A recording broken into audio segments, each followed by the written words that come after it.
let's start with glutathione in general. And Don, why don't we start with you? Just tell me why glutathione is so important, what your experience has been with glutathione over the years. Well, first of all, glutathione was actually discovered in 1888 by a French scientist, D. Ray Pelhade, but it wasn't until the 1970s that we truly discovered the detoxification abilities or capabilities of glutathione.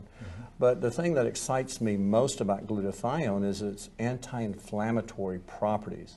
You see, glutathione is this molecule that is an intracellular antioxidant that is the master antioxidant in the whole body, and it's intracellular.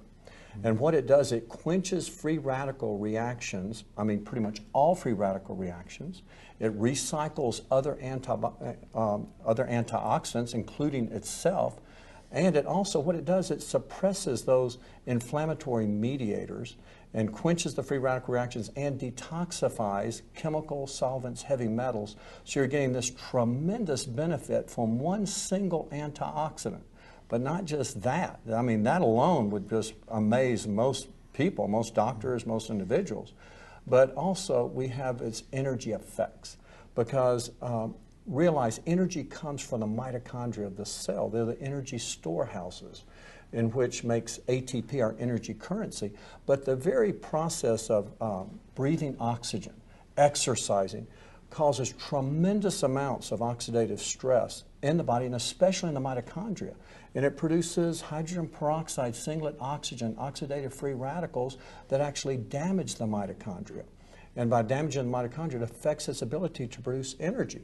So people start to get fatigued, but not only that, it starts to produce actually more free radicals that are not quenched, more damage.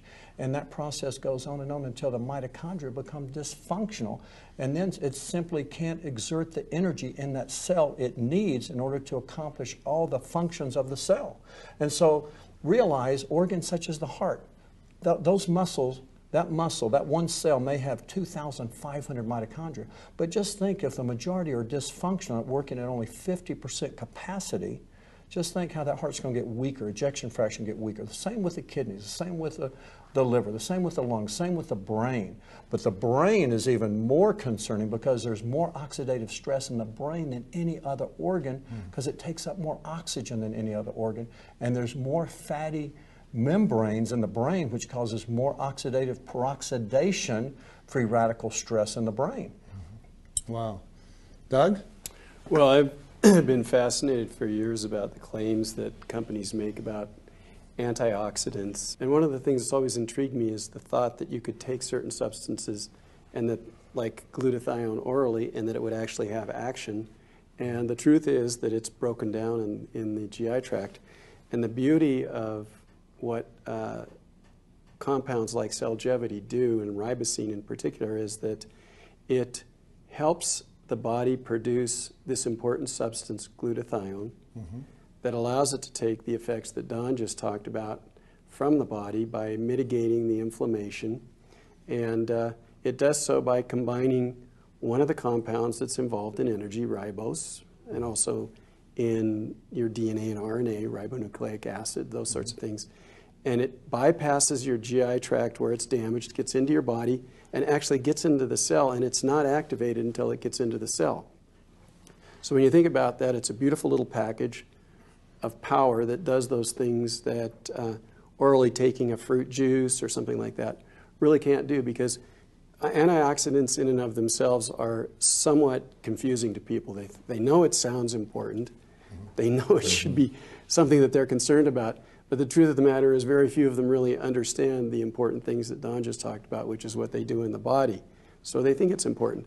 But it's really the function of the body to produce this master antioxidant. And the interesting thing about it is that the compounds that go into forming glutathione are deficient in the diet of humans in order to get enough cysteine, which is the amino acid that's important. You need to add on about 2,000 calories a day by getting it from protein sources. I don't know how many gallons of asparagus you'd have to eat, but here you have it in one simple, very well constructed compound with other nutritional supplements in it that will actually help the body. it gets through the GI tract and gets into the cell. And that's why I think the things that we're doing here with Max International are very important, because in order for it to work, it has to get into the body, has to activate the enzyme and make the compound. And we know from the scientific studies that have gone on looking at ribosine in particular, which is the active compound in cellgevity, it has a profound effect on the cellular production of glutathione.